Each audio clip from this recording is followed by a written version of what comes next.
Assalamualaikum warahmatullahi wabarakatuh. Halo semuanya, jumpa lagi dengan saya Desi Aridesi, calon guru penggerak angkatan 9, unit kerja SMA Muhammadiyah Tobuali, Kabupaten Bangka Selatan. Pada kesempatan kali ini, saya akan membahas tentang diseminasi dan penerapan pengalaman budaya positif di SMA Muhammadiyah Tobuali.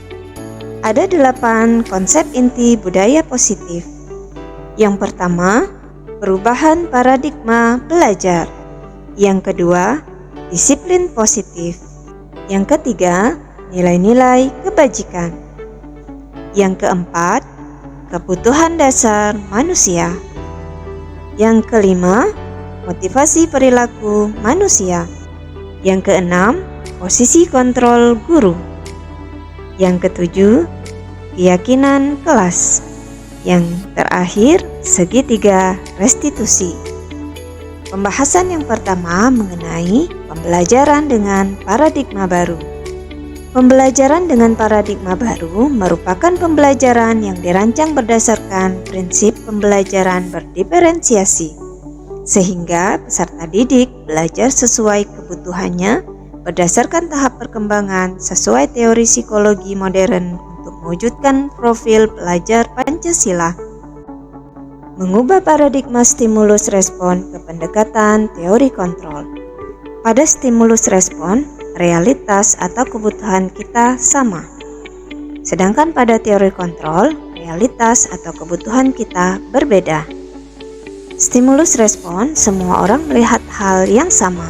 Pada teori kontrol, setiap orang memiliki gambaran berbeda. Pada stimulus respon, kita mencoba mengubah orang agar berpandangan sama dengan kita. Pada teori kontrol, kita berusaha memahami pandangan orang lain tentang dunia. Pada stimulus respon, perilaku buruk dilihat sebagai suatu kesalahan. Sedangkan pada teori kontrol, semua perilaku memiliki tujuan. Pada stimulus respon, orang lain bisa mengontrol saya. Sedangkan pada teori kontrol, hanya Anda yang bisa mengontrol diri Anda. Pada stimulus respon, saya bisa mengontrol orang lain. Sedangkan pada teori kontrol, Anda tidak bisa mengontrol orang lain. Pada stimulus respon, pemaksaan ada pada saat bujukan gagal. Sedangkan pada teori kontrol, kolaborasi dan sensus menciptakan pilihan-pilihan baru. Dan yang terakhir, pada stimulus respon, model berpikir menang atau kalah. Sedangkan pada teori kontrol, model berpikir menang-menang atau win-win solution. Pembahasan yang kedua yaitu disiplin positif. Kata disiplin berasal dari bahasa Latin disciplina yang memiliki arti ajaran atau pengetahuan. Sedangkan disiplin positif adalah suatu pendekatan dalam mendidik dan mengarahkan perilaku anak atau individu dengan fokus pada pembentukan perilaku yang positif dan sehat, tanpa menggunakan hukuman atau tindakan yang merendahkan martabat individu. Nilai-nilai kebajikan. Ada 3 pembahasan tentang nilai-nilai kebajikan. Yang pertama, profil pelajar Pancasila. Terdapat 6 dimensi pada profil pelajar Pancasila. Beriman dan bertakwa pada Tuhan Yang Maha Esa dan berakhlak mulia. Berkebinekaan global, gotong royong, mandiri, kreatif, dan bernalar kritis. AIBO Primary Years Program.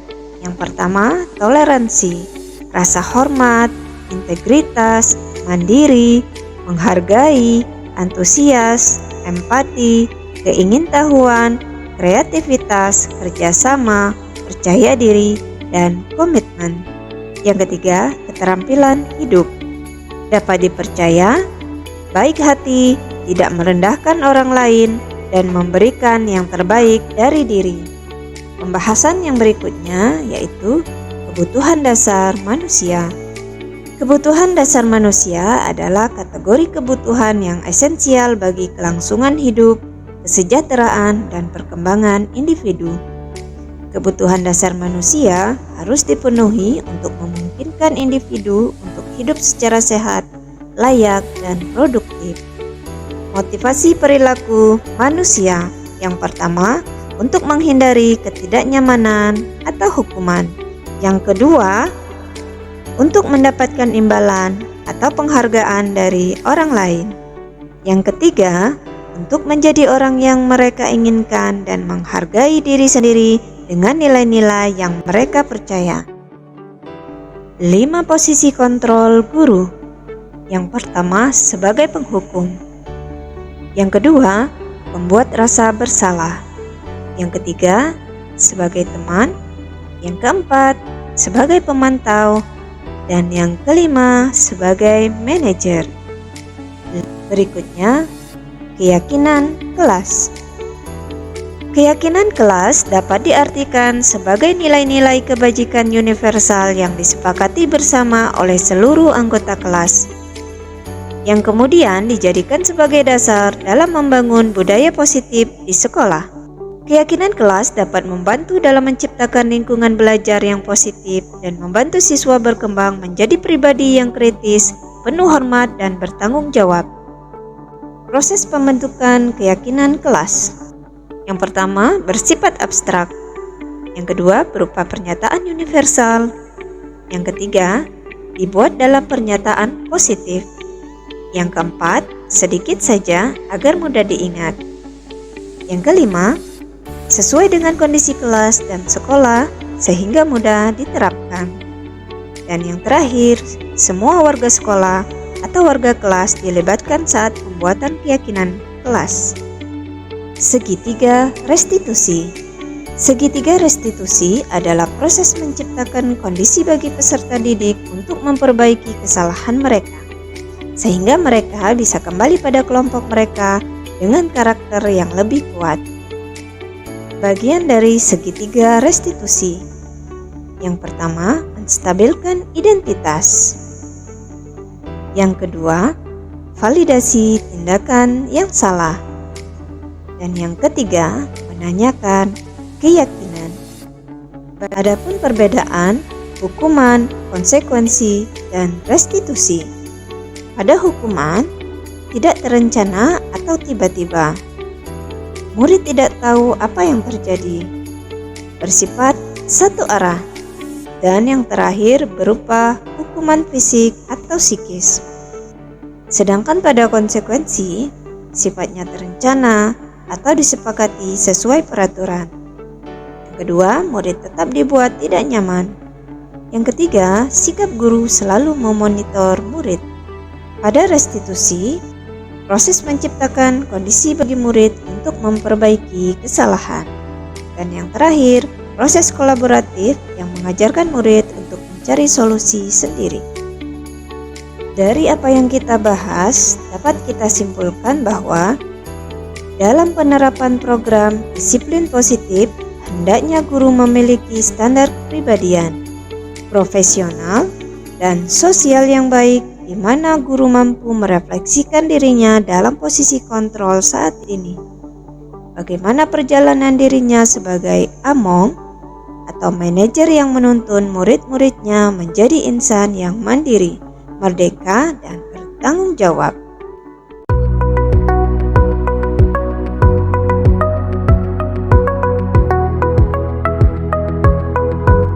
Warahmatullahi wabarakatuh. Waalaikumsalam warahmatullahi wabarakatuh. Semangat pagi. Pagi, luar biasa. Allahu Akbar. Alhamdulillahirabbil alamin. Assalatu wassalamu ala asyrofil anbiya'i wal mursalin Sayyidina Maulana Muhammadin wa ala alihi wa sahbihi ajmain, amma ba'du. Dan kami hormati Ibu calon guru penggerak kita, Ibu Desi Ari Desi, SPD Sarjana Hukum, sekaligus wakil kesiswaan SMA Muhammadiyah Teboli, Bapak Ibu guru yang kami banggakan. Marilah kita panjatkan puji syukur kepada Yang Maha Kuasa. Pada siang ini kita bisa hadir di ruangan lab seni budaya ini dalam rangka acara diseminasi dan penerapan pengalaman budaya positif oleh salah satu calon guru penggerak kita. Jelas ini penting buat kita agar ilmu yang didapat kawan kita ini bisa kita miliki juga ya. Mereka ini ditempa sudah berbulan-bulan, tentu saja banyak ilmu yang mereka dapatkan ya. Tentu saja pentingnya di mana biar informasi terbaru ya itu juga kita miliki.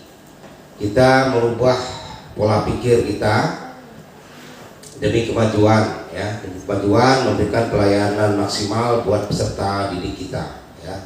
Dan insya Allah juga kawan-kawan lain nanti menyusul ya, di samping Bu Desi dengan Bu Revina, kawan-kawan lain yang akan juga insya Allah ya diterima sebagai peserta calon guru penggerak nanti angkatan ke-11. Kalau Bu Desi angkatan ke-9 loh ya. Ya, selawat beserta salam semoga senantiasa kita curah limpahkan kepada junjungan kita Nabi besar Muhammad Sallallahu Alaihi Wasallam ya, yang telah memberikan kondisi seperti alam sekarang ini. Dunia pendidikan kita makin berkembang, tentu saja banyak perbaikan di sana sini. Salah satu upaya pemerintah untuk memperbaiki kualitas pendidikan kita yaitu dengan cara merubah atau mengadaptasi kurikulum. Nah, harapannya tentu saja walaupun terlepas dari pro kontra kurikulum baru ini, ke depan SMA kita tentu saja tidak boleh berleha-leha ya. Kita meskipun sekarang ini dipercaya oleh masyarakat Bangka Selatan bukan salah satu ya, memang satu-satunya sekolah swasta yang mendapatkan kepercayaan luar biasa ya. Ini perlu kita syukuri dan kita kita respon dengan meningkatkan kualitas pelayanan pendidikan yang sebaik-baiknya. Nah, tantangan kita ke depan tentu saja output lulusan kita itu menjadi ukuran ya. Nah, kita tahu bahwa output lulusan kita masih sekitar Bangka Belitung ya, yang bisa memasuki universitas di Bangka Belitung, tapi keluar dari Bangka Belitung jadi persoalan ya. Masih banyak ke swasta, belum ada yang menembus Universitas Sriwijaya sekalipun. Unsri aja pun kita belum mampu, apalagi ke Pulau Jawa ya, ke UI, ke Unpad, ITB, UGM ya, masih jauh ya. Nah, ini tantangan bagi kita mengapa gitu kan. Nah, mungkin salah satu tantangannya mudah-mudahan ilmunya benar-benar bisa kita dapatkan dari 2 orang guru penggerak kita ya. Mereka sudah dididik, ada hal-hal baru, apakah itu terkait dengan teknologi ya. Kita mau tidak mau ya, wajib hukumnya. Apalagi kawan-kawan yang masih berusia muda nih, alhamdulillah ini kan salah satu faktor keunggulan sama kita. Guru-guru kita itu mayoritas masih muda, masih usia emasnya ya. Jadi harus meningkatkan kapasitas sebagai guru ya. Walaupun apalagi nih ya, ada Pak Torik yang sudah meningkatkan pendidikannya di S2 ya. Kawan-kawan lain benar-benar menyusul ini ya, kemudian menyusul. Memang rata-rata sekolah favorit itu tenaga gurunya itu sudah S2 ya, bahkan ada yang di S3 ya, sudah doktor ya. Nah, ke depan kita tentu saja mudah-mudahan sekolah punya inisiatif bagaimana caranya secara sistematis jika perlu kan diatur rencananya bagaimana tenaga-tenaga pendidik kita ini berkesempatan bergilir gitu kan. Tahun misalnya 1 orang yang dibiayai kan, benar. Ini kan tantangan bagi kita nih ya. Oke, untuk membersihkan waktu kami persilakan kepada Ibu Desi. Mohon maaf terlampau panjang. Bila topik waliyah, assalamualaikum warahmatullahi wabarakatuh. Waalaikumsalam warahmatullahi wabarakatuh. Cek hadir saya. Cek. Baik, terima kasih Pak Edi selaku wakil kurikulum yang mana di sini mewakili Kepala Sekolah Pak Supiandi. Beliau berhalangan hadir bersama kita karena ada kegiatan pertemuan sekolah penggerak di Jakarta. Baik, assalamualaikum warahmatullahi wabarakatuh. Waalaikumsalam warahmatullahi wabarakatuh. Alhamdulillahirabbil alamin. Segala puji bagi Allah Subhanahu wa taala yang telah memberikan rahmat dan karunia-Nya kepada kita semua sehingga pada siang hari ini kita bisa berkumpul di ruangan Lab Seni Budaya SMA Muhammadiyah Toboli dalam keadaan sehat walafiat. Sholawat serta salam semoga selalu tercurah limpahkan kepada Nabi besar kita Nabi Muhammad SAW beserta para sahabat dan keluarganya. Bapak Ibu, sebelumnya saya mengucapkan terima kasih yang tak terhingga. Ya, tak terhingga dalam artian memang tidak bisa diutarakan dengan kata-kata. Karena kolaborasi kerjasama Bapak Ibu dari mulai kami penyusunan visi misi, ya, kemudian pada hari ini saya sendiri melaksanakan diseminasi dan penerapan pengalaman budaya positif yang mana di sini kami selaku calon guru penggerak itu harus membagikan mengenai pengalaman dan praktik baik yang sudah kami lakukan berapa bulan ini menuju bulan kedua. Bapak Ibu, untuk saya sedikit menyampaikan mengenai kegiatan guru penggerak. Jadi kegiatan guru penggerak ini punya keutamaan khusus. Yang pertama, bagi Bapak Ibu yang belum mendapat panggilan untuk melaksanakan program pendidikan profesi guru atau PPG. Nah, insya Allah melalui program guru penggerak ini kita ada jalur khusus yang bisa nanti Bapak Ibu namanya bisa langsung terpanggil ya untuk mengikuti PPG. Jadi tetap ya Bapak Ibu ikut program guru penggerak, tetapi juga PPG-nya juga tetap berjalan. Nah, tapi paling tidak pengalaman dari program guru penggerak ini insya Allah akan memudahkan kita untuk mengikuti program pendidikan profesi guru. Jadi semuanya menurut saya sangat penting. Baik Bapak Ibu, pada hari ini ya saya izin untuk melakukan diseminasi dan penerapan pengalaman budaya positif. Nah, tapi sebelumnya biar kita tidak ngantuk gitu ya, kita akan melakukan ice breaking terlebih dahulu. Nah, di sini ada musiknya sedikit. Pak Niki, mohon izin untuk membunyikan atau membuka dari lagunya. Saya praktekkan sedikit ya Bapak Ibu. Boleh Pak Niki musiknya? Saya praktekkan dulu, nanti Bapak Ibu bisa ikuti gerakannya.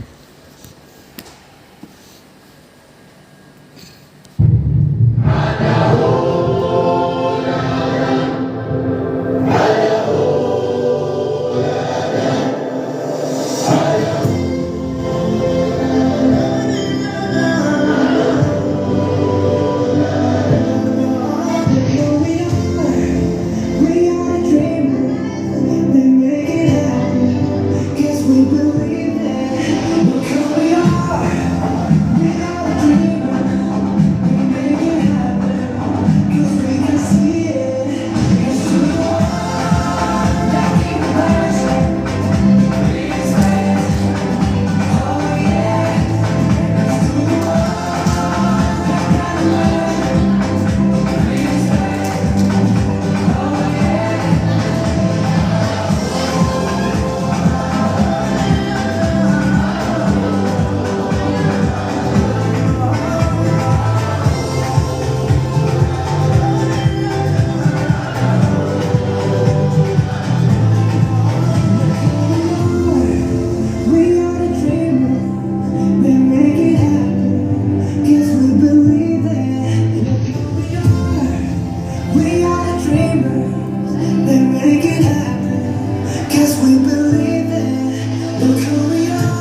situasi dan kondisinya.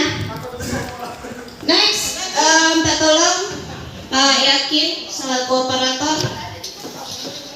Jadi di sini ada 8 hal yang ingin saya sampaikan pada hari ini mengenai praktik baik. Pak Yakin? Pak Yakin atau Pak Diki itu? Pak Yakin ya? Next, Pak Yakin. Next. Next, Pak Yakin. Naik Pak Yakin, naik. Naik. Bisa enggak Pak Yakin? Pak Yakin. Pak Diki?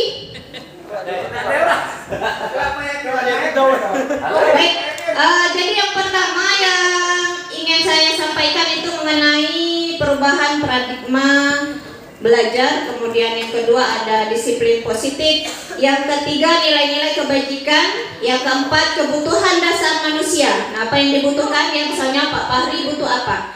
Butuh cinta misalnya. Ya. Baik, selanjutnya ada motivasi perilaku manusia. Yang kelima posisi kontrol guru. Yang ke 7 keyakinan kelas. Yang terakhir segitiga restitusi.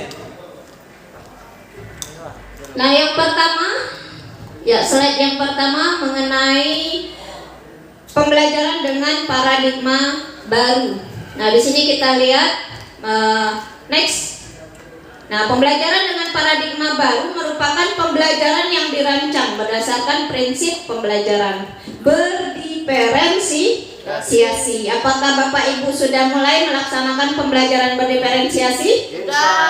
Alhamdulillah, berarti tidak salah kalau sekolah kita sudah mendapat gelar dari sekolah penggerak ya Bapak Ibu, karena gurunya memang benar sudah tergerak, bergerak dan menggerakkan.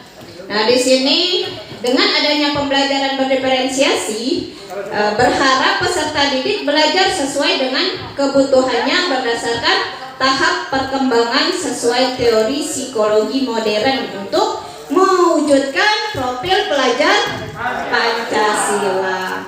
Ya, jadi kita tidak lagi Bapak Ibu menyamaratakan. Untuk capaian pembelajaran kita tidak bisa menyamaratakan peserta didik kita itu sama. Ya, Pak Dery misalnya pembelajaran olahraga. Nah, apakah semua anak misalnya bisa bermain voli, Pak Dery? Tidak semua. Mungkin dia ada suatu anak yang misalnya bisa bermain voli, ada juga yang dia kelemahannya misalnya di berenang. Apakah capaian pembelajarannya sama? Nah, tentunya kita pentingnya melakukan pembelajaran berdiferensiasi. Nah, ini paradigma yang perlu kita ubah. Saya, pengalaman pribadi saya, jujur kalau dulu saya maunya, harapan saya, semua anak yang saya ajarkan, kamu harus bisa berbahasa Inggris.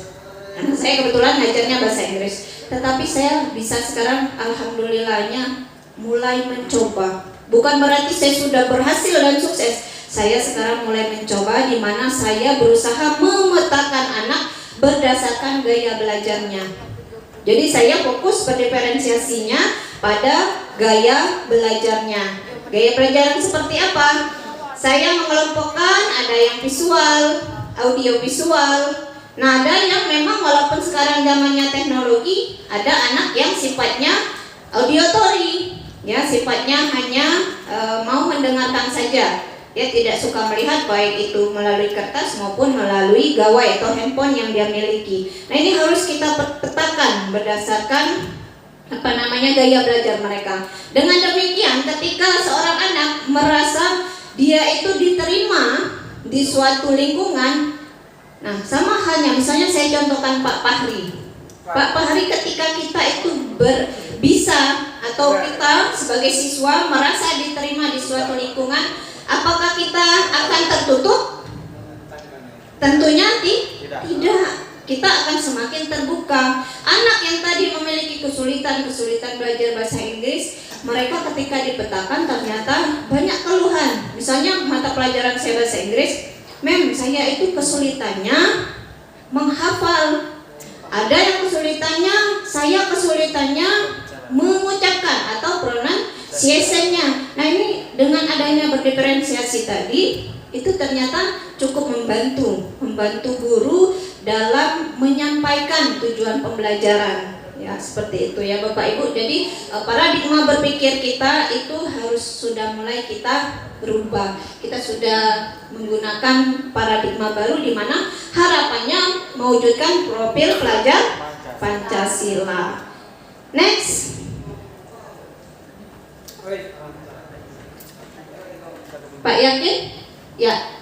Oke. Di sini mengubah paradigma stimulus respon ke pendekatan teori kontrol. Nah, seperti yang Bapak Ibu lihat di depan, ya di sini ada stimulus respon. Nah, kebutuhan kita sama, realitasnya kita berbeda kalau teori kontrolnya. Yang kedua, semua orang melihat hal yang sama. Kalau di teori kontrol, setiap orang memiliki gambaran yang berbeda. Apakah setiap orang melihat satu hal yang sama?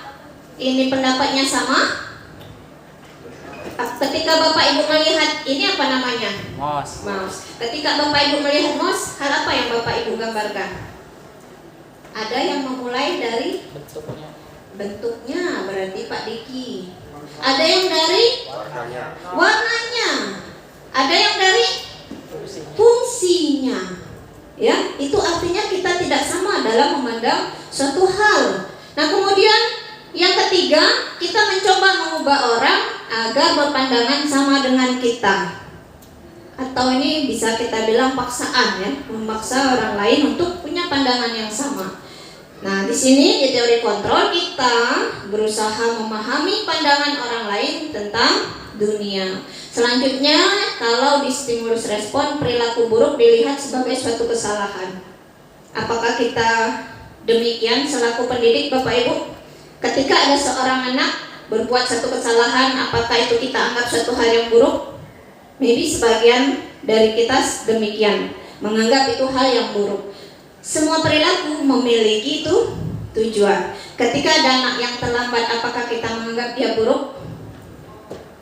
Ini sudah saya coba, gimana saya melakukan dengan kelas Pak Diki. Ya, ada satu anak yang sering terlambat. Saya melakukan stimulus respon kalau dulunya. Kamu ini ya terlambat terus. Itu bahasa saya dengan anak tersebut ketika belum mempelajari paradigma ini. Kemudian di sini setelah saya mencoba teori kontrol, saya tanyakan, kenapa terlambat? Nah, ternyata ada alasannya Bapak Ibu. Jadi setiap yang dilakukan anak, memang yang masih kurang itu, saya pribadi mungkin kesabarannya. Selama ini hanya langsung menjudge anak ketika dia berbuat yang melanggar aturan, kamu salah, tanpa bertanya, mengapa kamu melakukan hal itu? Nah, ini juga nanti akan masuk bagaimana kita menyelesaikan itu dalam segitiga restitusi itu di slide yang terakhir nanti. Nah, kemudian di sini orang lain bisa mengontrol saya. Ini pendapat stimulus respon. Hanya Anda yang bisa mengontrol diri Anda sendiri. Bukan pacar Anda, bukan suami Anda, bukan istri Anda, bukan atasan Anda, tetapi diri kita sendiri yang bisa mengontrol diri. Selanjutnya di sini saya bisa mengontrol orang lain. Kalau di teori kontrol, Anda tidak bisa mengontrol orang lain. Kemudian di sini pemaksaan ada pada saat bujukan gagal. Ya, ketika gagal dipaksa. Kemudian yang selanjutnya kolaborasi dan konsensus menciptakan pilihan-pilihan baru. Ketika anak berbuat salah, ya seperti tadi saya terlambat, saya tidak langsung kamu nanti harus tepat waktu ya. Ya mungkin kita agak menghindari hal seperti itu, tapi coba supaya kamu itu nggak terlambat. Kira-kira apa solusi yang bisa kamu berikan ke ibu? Nah, dia nanti memberikan pendapatnya sendiri. Oh, saya nanti minta dibangunkan dengan kakak saya atau siapa saja, atau kalau misal dia masalah kendaraan, nah bagaimana solusinya? Kita melibatkan anak, bukan atas keputusan kita pribadi selaku pendidik. Nah, di sini selanjutnya stimulus respon yang terakhir, model berpikir menang atau kalah. Nah, kalau di teori kontrol, model berpikirnya win-win solution. Ya, semuanya berharap kita memiliki solusi. Hukuman. Nah, saya yakin Bapak Ibu sudah banyak sekali yang mau disampaikan terkait hal ini, yang mana masih banyak kita lakukan dalam kehidupan kita sehari-hari di sekolah. Next, Pak Yakin. Nah, di sini selanjutnya ada nilai-nilai kebajikan. Di sini saya bagi ke dalam 3, ya, nilai-nilai kebajikan. Kalau di profil pelajar Pancasila ada terdiri dari 6 dimensi, ya. 6 dimensinya boleh kita, atau Pak Yakin saya minta sebelumnya Pak Yakin, ini jangan ditampilkan dulu ya.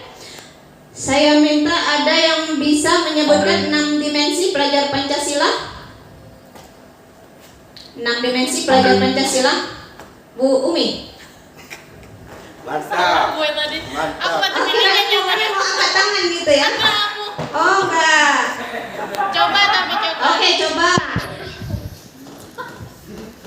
Oke, Bubi. Yang beriman itu ya? Ya. Beriman dan bertakwa kepada Tuhan Yang Maha Esa dan berakhlak mulia, berbinekaan global, bergotong royong, mandiri, kreatif dan benar kritis. Oke, kita luar biasa ya. Mantap. Ternyata suhu dalam diam. Ya, oke.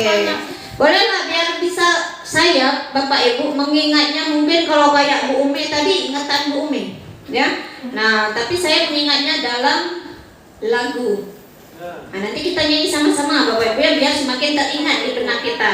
Ya, kalau saya itu selalu memudahkannya dengan lagu, ya. Pelajar Pancasila beriman dan bertakwa pada Tuhan Yang Esa dan berakhlak mulia, berkebinekaan global, gotong royong mandiri, kreatif dan bernalar kritis. Bisa Bapak Ibu?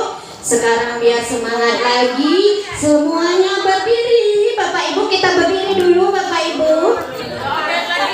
Kita berdiri Bapak Ibu. Kita coba ya, kita coba dengan gerakan biar semakin ingat di benak kita, karena tujuan kita menciptakan profil pelajar Pancasila. Dimensinya harus kita 1. Pelajar Pancasila beriman dan bertakwa pada Tuhan Yang Esa dan berakhlak mulia, berkebinekaan global, gotong royong mandiri, kreatif dan bernalar kritis. Kurang semangat, kita coba lagi. Ya, kita coba. Grup bapak-bapak atau ibu-ibu yang paling semangat ini. Oke. Kita coba. 3 dengan gaya ya. 2, 1. Pelajar Pancasila beriman dan bertakwa pada Tuhan Yang Esa dan berakhlak mulia, berkebinekaan global, gotong royong mandiri, kreatif dan bernalar kritis. Sore, tepuk tangan untuk kita semua. Terima kasih, silakan duduk kembali Bapak Ibu ini. Baik. Oke, ini profil pelajar Pancasila. Ya, ini sudah mencakup di dalam visi sekolah kita, alhamdulillahnya. Di bawah bimbingan Pak Edi Susanto ya, kita semua sudah terbagi ke dalam grup dalam penentuan visi sekolah. Jadi tidak lagi atas sekolah yang menentukan, tetapi kita sudah sepakati bersama. Jadi tidak ada lagi siapa yang membuat visi. Kita seluruh warga sekolah dan stakeholder yang ada di sekolah ini, kita sudah membuat visi sekolah ini. Kemarin kami melibatkan siswa juga pada hari Jumat itu. Ternyata ada masukannya terhadap visi sekolah kita. Nah, mungkin kita fokus ke mandiri. Masukan dari anak kita saat kemarin kita pembuatan visi di perpustakaan, mereka minta tidak semua anak bisa mandiri katanya. Gitu. Padahal mandiri maksudnya di sini adalah ketika dia berdiri sendiri. Kami butuh namanya kerjasama. Karena di kelas kami katanya ada anak yang tidak bisa, dia berbicaranya sedikit. Ketika diajak ngomong pun sepentingnya saja. Nah, ini perlu masukan dari mereka, perlu adanya kerja sama. Ini tentu masukan yang bagus untuk kita semua. Ya. Kemudian kemarin masukannya ini harus kalau bisa dijadikan sebuah icon, mungkin hanya satu kalimat, misalnya berbentuknya akronim, berbentuk singkatan, tapi belum dapat. Tapi kok memang tidak bisa, ya tidak usah kita paksakan. Soalnya kan ada suatu visi di satuan pendidikan, dia disingkatnya cerdas, cermat, inovatif misalnya, edukatif, dibuat akronim seperti itu.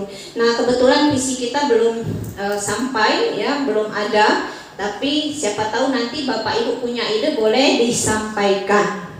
Nah, ini Ibu Primary Years Program, ini suatu program ya, di mana nilai-nilai kebajikannya ada toleransi, rasa hormat, integritas, mandiri. Silakan Bapak Ibu. Kita bukan sekedar kami menyampaikan, tetapi kita sudah berada di mana? Coba Bapak Ibu. Di sini ada penghukum, menghadik, menunjuk-nunjuk, menyindir. Jujur saya pernah di posisi penghukum Bapak Ibu. Ya, apalagi saya mungkin ya waktu dari pulau kecil ya, di mana notabene kami sifatnya tegas, keras. Saya berada, khususnya saya sendiri berada di posisi penghukum. Pernah, bahkan dulu bisa dikatakan sering. Nah, tapi saya mencoba kembali. Kemudian di sini ada pembuat rasa bersalah. Kamu nggak kasihan sama ibu? Tiap hari kamu ini harus dikasih tahu. Nah, itu berarti Bapak Ibu berada di pembuat rasa bersalah. Kalau di pembuat rasa bersalah berarti kita anak-anaknya yang nggak enak, anak-anaknya yang kurang nyaman. Kita merasa kita paling benar, tapi anak-anak tadi merasa tidak nyaman. Oh iya, saya sudah membuat ibu kecewa lagi dan lain sebagainya. Yang ketiga, posisi teman. Saya yakin Bapak Ibu semua di sini pernah berada di posisi teman. Bagaimana kalau dikatakan posisi teman?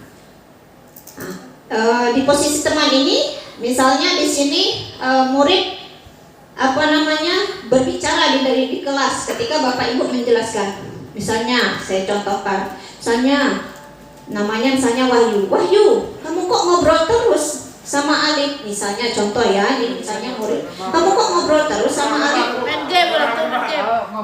Kamu main game ya? Misalnya.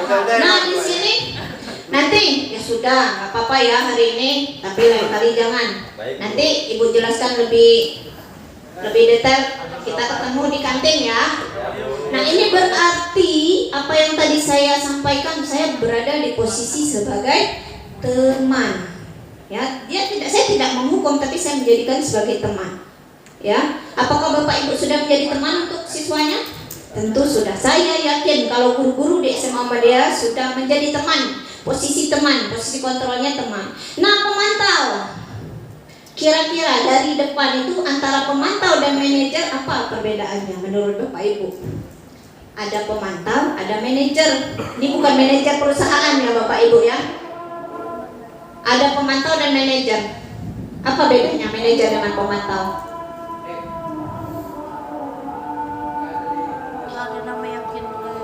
Saya minta waktunya sebentar lagi ya. Baik, bedanya PR. Oh iya, PR. Ini sambil kita. Jadi Bapak Ibu, kalau di posisi manajer, di sini posisi manajer, di sini kita memberikan kesempatan kepada siswa untuk mencari solusi terhadap perilaku yang sudah dilanggar oleh mereka. Contohnya apa? Tadi ngobrol kan berdua, tadi terlambat misalnya contohnya Pak Fahri nih, misalnya lagi saya menjelaskan, misalnya makan di kelas bisa. Sebagai posisi manajer, maka saya akan berdiskusi dengan Pak Fahri, kira-kira supaya kamu gak makan lagi di kelas, bagaimana nanti ke depannya, supaya kita sama-sama enak, supaya kamu gak makan lagi. Oh iya Bu, misalnya supaya gak makan lagi di kelas, bagaimana Pak Fahri? Sama-sama. Makan sama-sama, ya makan sama-sama saat jam istirahat. Oke, nanti ya, Fahri kita makan sama-sama saat jam istirahat. Maka saya sudah menjadi manajer untuk siswa yang bernama Fahri tadi. Kalau sebagai pemantau, ini gawe ngawasi terus. Itu Fahri makan nggak? Oh, Fahrinya makan nggak ini? Apa dia makan lagi? Memantau. Tidak ada solusi antara kita berdua, ya, antara siswa dan guru. Jadi kira-kira Bapak Ibu sudah berada di posisi yang mana? Di mana? Teman. Oke, Pak Wahyu baru berasa di teman, belum menjadi manajer ya Pak Wahyu ya. Jadi Bapak Ibu penting kita semua untuk menjadi manajer. Posisi kontrolnya ada 5. Yang paling penting adalah di posisi manajer. Kita mencari solusi bersama terhadap siswa kita. Next, sedikit lagi. Nah, ini ada keyakinan kelas yang ke-7. Nah, keyakinan kelas, Bapak Ibu saya sudah mencoba tadi di kelasnya Pak Diki, dan alhamdulillah memang terasa Bapak Ibu. Terasanya bagaimana? Coba minta next slide. Next slide. Ya, jadi di sini itu ada kertas warna-warni Bapak Ibu di depan, di mana tadi kalau selama ini ya jujur juga saya, karena memang masih banyak kekurangan diri ini. Selama ini saya membuat peraturan kelas. Pokoknya 10 menit semua, tidak ada yang boleh terlambat lebih dari 10 menit. Itu peraturan kelas yang saya buat dulu, khusus pelajaran bahasa Inggris di 12 MIPA 2. Hari ini saya coba praktekkan keyakinan kelas itu, karena mereka sudah punya kelompok di mana di sini sudah ada warna-warni ya. Nah, ini yang megangnya ketua kelompok. Mereka menuliskan keyakinan kelas. Contoh, di situ mereka membuat tidak menggunakan sepatu ketika masuk ke dalam kelas. Nah, ini disepakati bersama. Setuju tidak seluruhnya? Oh, setuju. Kita centang sama-sama. Setuju. Ternyata kelompok lain juga ada. Jadi saya beri kesempatan kepada 5 kelompok ini, tuliskan minimal 5 keyakinan kelas yang akan kita praktekkan ke depan, yang akan kita sepakati ke depan. Ternyata luar biasa, ada yang sampai 8. Ada yang sampai peraturan Pak Diki, peralatan kimia tidak boleh diganggu. Di kelasnya Pak Diki kan masih menggunakan lab kimia, dilarang mengganggu peralatan kimia. Nah, tapi kalimat dilarang ini kita ganti. Kita ganti dengan apa? Barang-barang yang ada di kelas atau di ruang kelas itu dijaga bersama. Tidak ada lagi kata tidak boleh terlambat. Kita ganti, tidak boleh terlambat. Guru dan siswa masuk ke dalam kelas secara tepat waktu, kecuali ada hal yang mendesak. Itu kita ganti keyakinan kelas. Tadi kebetulan saya juga pakai sepatu. Biasanya dilepas sepatunya. Saya pakai sepatu karena ada keyakinan kelas tidak menggunakan sepatu. Akhirnya kita sepakati bersama, yang tadi pakai sepatu ternyata mereka nggak enak dikeluarkan juga, karena kita sepakatinya bersama. Itulah perbedaan peraturan dan keyakinan. Kalau peraturan dari satu sisi saja, kalau keyakinan kita sepakati bersama. Itu ya Bapak Ibu, ini hasil tadi sudah kami diskusikan bersama. Oke, next. Yang terakhir ini lagi suruhnya bersihkan ruangan atau bersihkan halaman. Nah, kalau konsekuensi di sini terencana, disepakati konsekuensinya. Kalau Fahri minum esnya temannya Wahyu, maka si Fahri harus mengganti. Si Fahri mencoret bukunya misalnya temannya Wahyu, ya nama anak kelasnya, maka dia harus menggantinya. Itu tapi tetap membuat anak merasa tidak nyaman. Nah, di sini kalau hukuman bersifat satu arah, sedangkan kalau konsekuensi dia sifatnya itu dari dua sisi, kesepakatan kita bersama, konsekuensi. Nah, bedanya dengan restitusi, proses menciptakan kondisi yang baik bagi murid untuk memperbaiki kesalahan, mengajak murid tadi. Nah, kira-kira kamu kan meloncat pagar, kira-kira biar nggak loncat pagar lagi, hal apa yang akan kamu lakukan? Dicari solusinya bersama. Itulah yang disebut dengan restitusi. Ya, beda Bapak Ibu, hukuman, konsekuensi, restitusi. Dulu saya pun sama, memberikan hukuman, berusaha memberikan konsekuensi, dan sekarang mencoba. Saat ini saya sedang mencoba melakukan restitusi. Baik, itu Bapak Ibu. Next, terakhir penutup.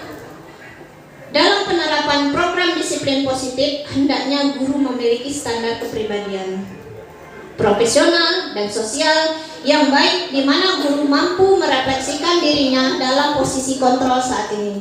Bagaimana perjalanan dirinya sebagai among, manajer yang menuntun murid-muridnya menjadi insan yang lebih mandiri, merdeka, dan bertanggung jawab.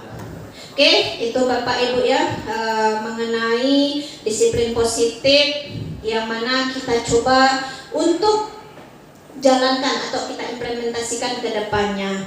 Nah, nanti paling tidak Bapak Ibu gambaran apa yang ada saat ini ya, ini akan jadi gambaran Bapak Ibu ke depannya. Harapan saya juga bukan hanya sekedar menyampaikan saja, tetapi semoga memang kita jalankan. Apalagi kita labelnya adalah sekolah penggerak. Tadi yang disampaikan oleh Pak Edi selaku wakil kurikulum menyampaikan harapannya semoga lulusan kita dari SMA Muhammadiyah Tobowali ini kalau bisa semakin lebih baik. Kalau yang kemarin sudah baik, kita usahakan meningkat lagi menjadi lebih baik. Lulusan-lulusan yang semakin berkualitas ke depannya. Demikian Bapak Ibu yang dapat saya sampaikan. Ada yang mau disampaikan? Yang mau bertanya? Waktu udah Bu. Oke, waktunya boleh Pak. Misalnya ada satu pertanyaan saya respon, baru nanti kita tutup. Kalau tidak ada, saya cukupkan sampai di sini. Ada Bapak Ibu? Paham ya? Oke, demikian yang dapat saya sampaikan. Semoga bermanfaat untuk kita semua. Sekali lagi saya ucapkan terima kasih yang sebesar-besarnya. Sebelum kita beri aplaus untuk kita semua. Dan yang sedang mengikuti program Zoom meeting ya, Zoom karena Zoom lagi sama. Semoga dimudahkan, mengerjakan desainnya juga dimudahkan. Makin banyak guru bergerak, guru penggerak di SMA Muhammadiyah Tobowali. Amin ya robbal alamin. Akhirul kalam, saya mohon maaf apabila ada salah kata. Kepada Allah saya mohon ampun. Sekali lagi terima kasih. Saya akhiri. Wassalamualaikum warahmatullahi wabarakatuh.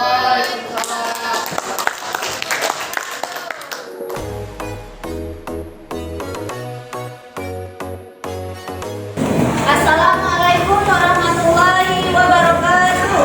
Waalaikumsalam warahmatullahi wabarakatuh. Good morning everybody. Morning. How are you today? I'm okay, thank you. Okay, before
Fadia, Gadis, Galea, Gita, Jose, Yuta, Nabila Ramadhani, Nabila Safira, Nadia, Naila, Maxel,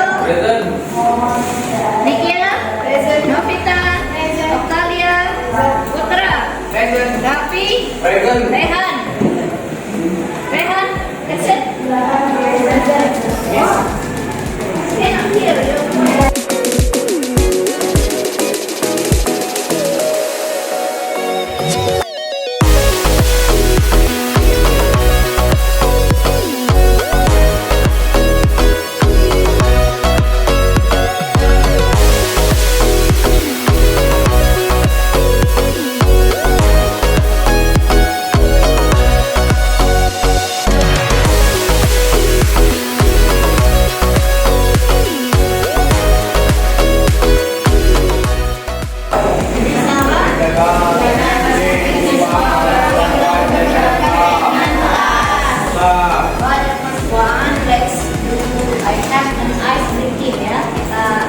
Breaking dulu, mau?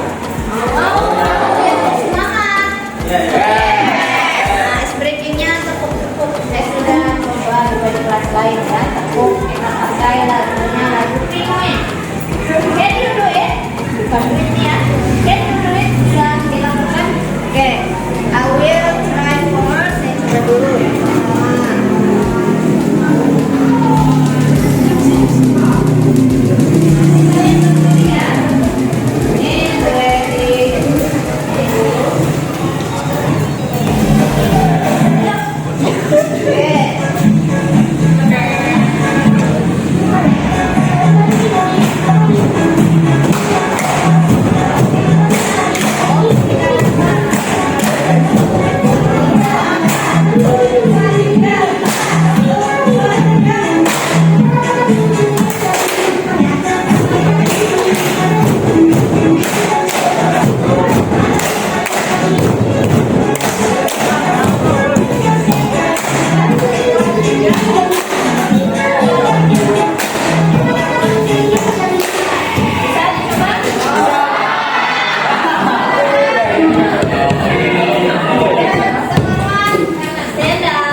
Jadi bagi yang penuh hormat dan bertanggung jawab. Kemudian lihat yang bawah, salah satu budaya positif yang dapat dikembangkan diterapkan adalah keyakinan kelas. Selama ini kita buat keyakinan kelas.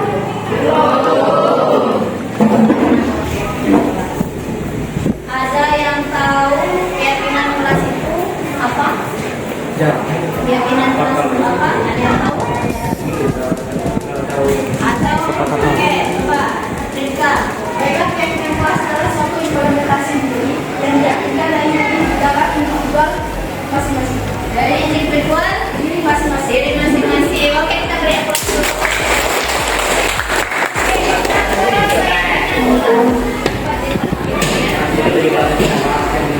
Mengapa keyakinan? Karena keyakinan merupakan hal yang universal, kemudian disepakati secara bersama di situ. Kita semua dari berbagai macam latar belakang. Ada dari suku Rani, ada dari Bugis, dari Jawa ada.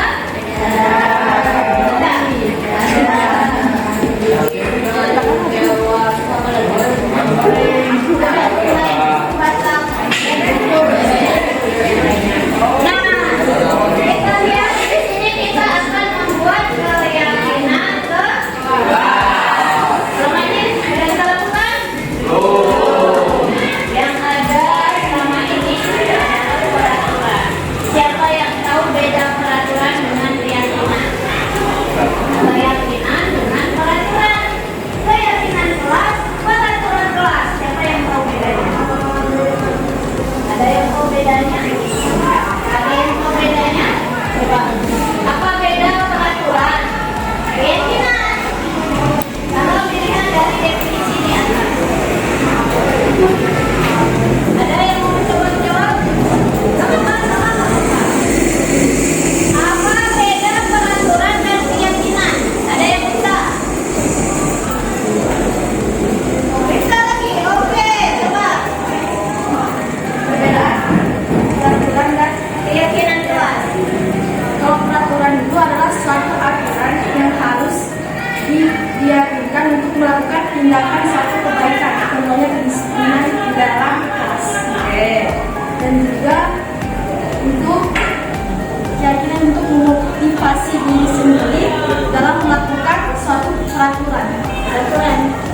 Jadi peraturan, bedanya yang paling mendasar antara peraturan dengan keyakinan apa? Aturan itu aturan yang membuat suatu keyakinan itu biasanya kita melakukan aturan. Oh keyakinan. Oke, berikut. Jadi yang disampaikan Rika tadi hampir betul, ya, benar. Tetapi ada hal yang paling mendasar membedakan, yaitu kalau peraturan hanya dibuat oleh satu pihak saja. Selama ini kan kalau Desi membuat peraturannya misalnya kalau jangan merokok itu masuk peraturan mana? Peraturan sekolah mana yang kita yakini itu yang ada di dalam peraturan. Misalnya selama ini peraturan yang paling sering saya ungkapkan ke kalian yaitu jangan mengambil alat pembelajaran, perusahaan dari rapi. Jangan makan di dalam kelas. Nah, selama ini kan yang membuat itu peraturan itu siapa? Desi kan yang buat. Nah, hari ini kita akan nanti membuat keyakinannya bersama. Atau nggak mau yang kayak gini? Kami datang, kita semangat bersama mamanya seperti itu. Jadi tahu ya perbedaan peraturan dan keyakinan. Nah, ini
kembali dari waktu ke waktu.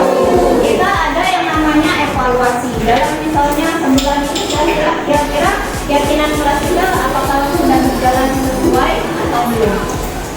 Paham? Oke, nah di sini selanjutnya, ini selesai ya. Selanjutnya di sini materi sudah menyiapkan sticky note yang mana setiap siswa dan siswi menuliskan satu keyakinan yang menuliskan satu keyakinan. Kalau kita ini satu bangku dengan belakangnya ya, kalau kita ya. Tapi kan bagaimana kalau suasana ada sama dengan punya listening misalnya, ya kan jauh berarti nanti kita diskusikan sama paham. Jadi tugas kalian menuliskan satu keyakinan kuat untuk kita terapkan di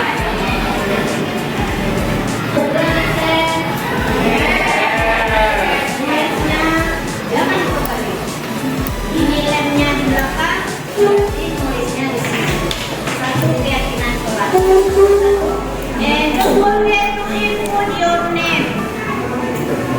You understand? Yes, yeah. Okay, any question? Any question? Ada pertanyaan?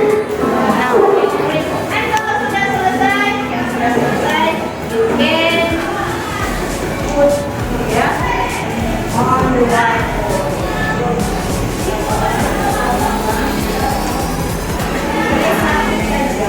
Apa isinya? Apa yang kalian harapkan? Berapa Pak? Tulis dulu pakai bahasa kalian, pakai barisan kalian, ya. Tulis dulu pakai bahasa Indonesia yang baik dan benar. Kemudian nanti kan kita diskusikan sama-sama di depan. Oke, bacakan di belakang.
Sorry bos.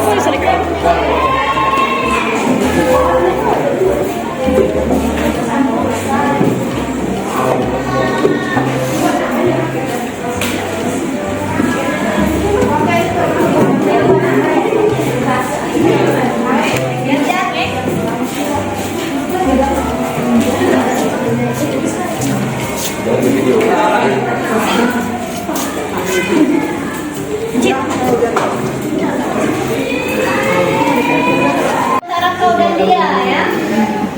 Saya mengharapkan semua siswa tidak membuang sampah di kelas. Ini masuk di mana? Nomor 1. Oke, luar biasa.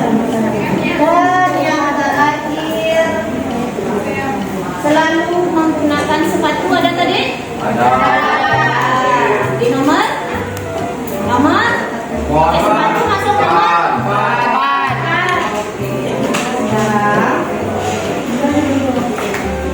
Tolong tuliskan nama kelasnya. Itu keyakinan kelas setelah kita jelaskan. Nanti di sini kita sekali ya. Kita akan menyalurkan keyakinan kelas ini di kertas ini dan kita tanda tangani bersama. Oke, silakan sekali lagi. Ya, keyakinan kelas. Oke. Ada lagi yang mau ditambahkan? Cukup ya.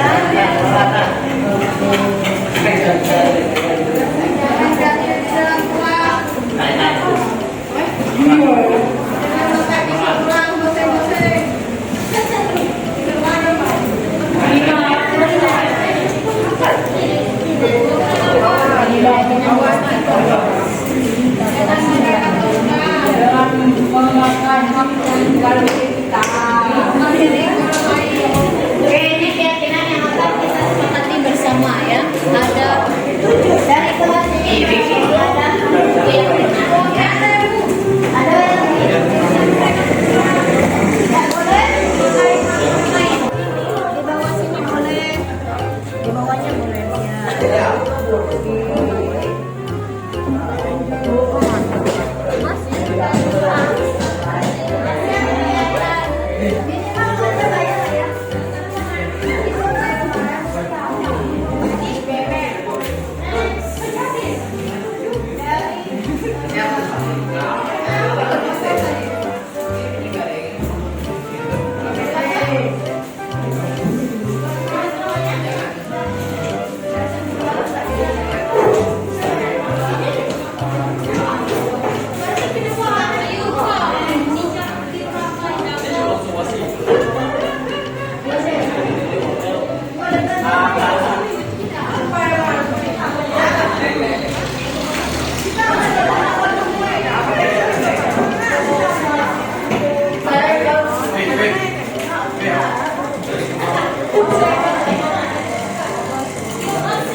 Go.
Sekian penjelasan tentang diseminasi dan penerapan pengalaman budaya positif di SMA Muhammadiyah Toboli. Sampai jumpa dengan pembahasan berikutnya. Terima kasih atas perhatiannya. Wabillahi taufiq wal hidayah. Wassalamualaikum warahmatullahi wabarakatuh.